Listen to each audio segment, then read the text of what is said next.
nih kalau kita melihat kondisi di global di mana posisi suku bunga acuan The Fed ini masih di era suku bunga tinggi. Bahkan diprediksi oleh Pak Peri ini bisa menyentuh 6% dan mungkin akan bertahan untuk waktu yang lebih lama daripada ekspektasi pasar. Dan kalau Anda lihat dengan situasi yang seperti ini artinya ini bursa di global mungkin masih volatil, demikian juga dengan bursa di domestik. Tanggapan Anda seperti apa? Iya, jadi kalau kita lihat kondisi suku bunga Amerika, memang kelihatannya akan stay higher for longer ini memang valid dan kita lihat inflasi ini memang agak sulit ya untuk langsung kembali turun ke 2% target The Fed. Tetapi kalau kita lihat dengan data Amerika yang terakhir, rilis data tenaga kerja, pengangguran dan sebagainya, sekarang ini pasar memperkirakan untuk bulan September kelihatannya The Fed tidak akan menaikkan suku bunga terlebih dahulu untuk bulan September ini. Tetapi untuk November dan Desember memang masih ada peluang untuk melakukan kenaikan suku bunga lagi. Nah, tentu saja kalau misalkan sampai ternyata benar-benar suku bunga ini tidak naik lebih tinggi lagi, ya tentu saja itu akan sangat bagus untuk bursa, terutama bursa saham global. Sementara kalau kita lihat dari negara lain, kalau kita lihat perekonomian yang besar kan Amerika nomor 2 Cina. Cina sendiri saat ini lagi mau gelontorkan stimulus untuk membangkitkan perekonomiannya. Nah, jadi kalau misalkan stimulus di Cina ini ternyata bisa cukup fantastis, ya tentu saja bursa akan dapat hal-hal yang positif lagi nih dari dua indikator ini. Baik, artinya sebenarnya masih ada harapan juga ya untuk bursa Masih, global dan juga domestik. iya. Tapi seperti apa sih keuntungan yang bisa kita peroleh kalau kita berinvestasi di saham secara individu atau justru yang berdasarkan indeks? Gini, kalau kita bicara berinvestasi di saham individu, berarti kan kita stock picking ya. Jadi kita pilih sahamnya. Oh, saya pilih perusahaan X, perusahaan Y, perusahaan Z gitu. Nah, tentu saja risikonya kita lebih tinggi. Tetapi ya potensi returnnya menjadi lebih tinggi juga dibandingkan kalau kita berinvestasi dalam instrumen yang index based.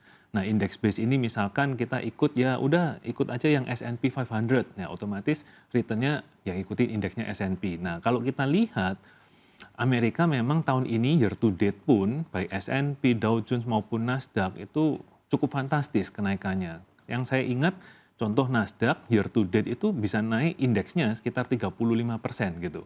Tetapi kalau misalkan kita berhasil milih stock pickingnya bagus, misalkan kita pilihnya Apple, Amazon, Google, tiga ini aja masing-masing naiknya di atas 50% gitu. Ditambah belum lagi nanti ada dividen. Jadi kalau kita bicaranya beli saham individu, ya profitnya bisa lebih tinggi, tetapi kita harus ingat bahwa itu juga ada risiko yang lebih tinggi dibandingkan indeks. Karena indeks sudah terdiversifikasi. Baik, lalu bagaimana kita bisa ikut menikmati peluang kenaikan bursa di Amerika Serikat ini?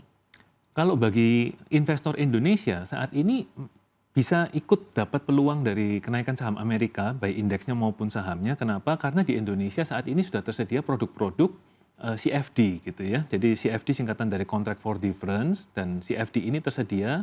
Ada yang untuk CFD Index. Jadi misalkan, oh saya mau nggak repot-repot, saya beli aja CFD-nya S&P, itu bisa. Kalau misalkan, oh saya mau beli CFD-nya Nasdaq, itu juga bisa. Nah, tapi kalau misalkan investor ini lebih suka stock picking, maka juga tersedia CFD single stock gitu.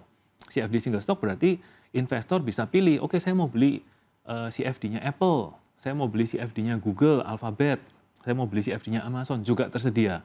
Dan semuanya ini berada di bawah regulasinya Bapepti. Jadi cukup aman. Yang penting investor dalam negeri perlu pahami dulu nih regulatornya di bawah Bapepti, lalu produknya diperdagangkan oleh institusi yang berizin, jadi pialang berjangkanya harus punya izin.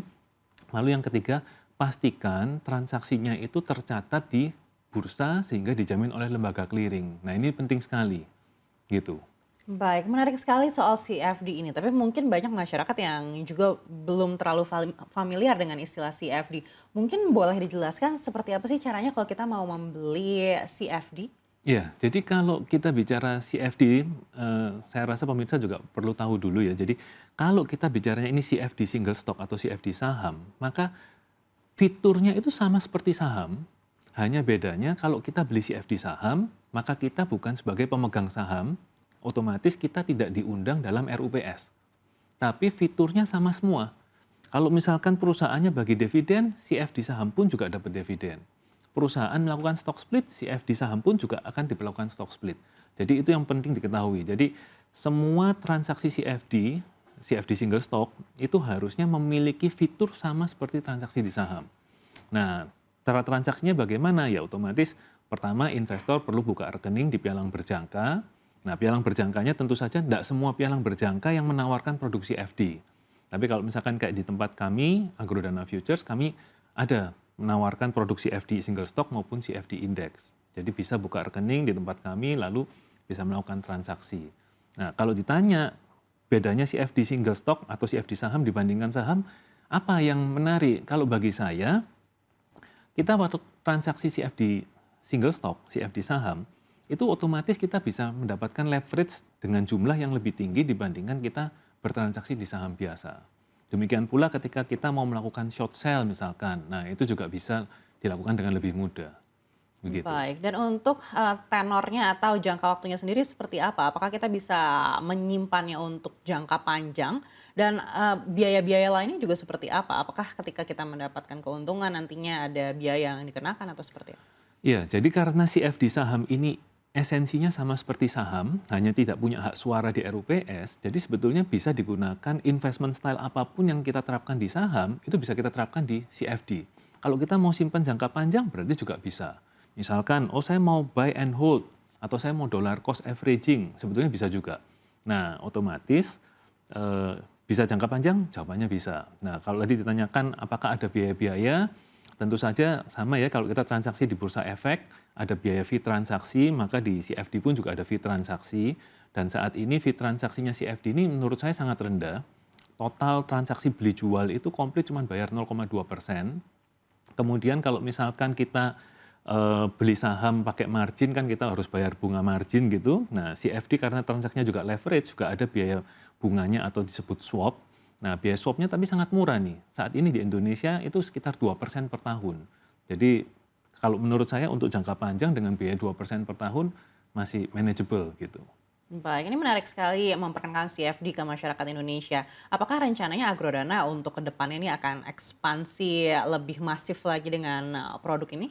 Iya, jadi kami selalu melihat produk-produk yang ada di global ini apa yang bisa kita pakai untuk membantu masyarakat ya mencapai tujuan keuangannya ya. Jadi kalau kita lihat CFD saham ini sangat disayangkan kalau misalkan masyarakat tidak berpartisipasi. Tetapi kita tahu bahwa masyarakat ini tidak terlalu tahu nih tentang perusahaan-perusahaan di Amerika misalkan. Sehingga dari daftar yang dikeluarkan oleh bursa, jadi dari ribuan saham di Amerika, bursa itu ada shortlist sekitar 100-an saham.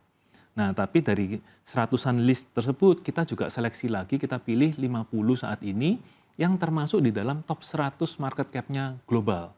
Jadi nggak semua saham kita tawarkan ke klien. Kenapa ya? Tujuannya kalau misalkan perusahaannya ini sudah masuk top market cap, ya ibaratnya kayak kita transaksinya yang blue chip. Jadi lebih safety buat klien. Itu yang pertama. Lalu yang kedua, saat ini 50 saham yang kami tawarkan ini pun saya sudah cek ini sudah terbanyak di Indonesia karena yang lain mungkin cuma 20, bahkan ada beberapa yang mungkin tidak menerapkan fitur CFD itu sama seperti saham, misalkan dividennya mungkin nggak ada dan sebagainya.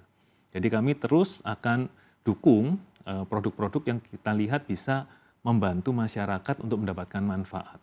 Baik, mungkin Gitu. boleh dijelaskan lagi seperti apa sih rencana pengembangannya ke depan? Kira-kira sampai mana nih kalau ternyata masyarakat tertarik untuk membeli CFD ini? Ya, jadi yang pertama saat ini memang kita terbatas di 50 saham yang kita tawarkan.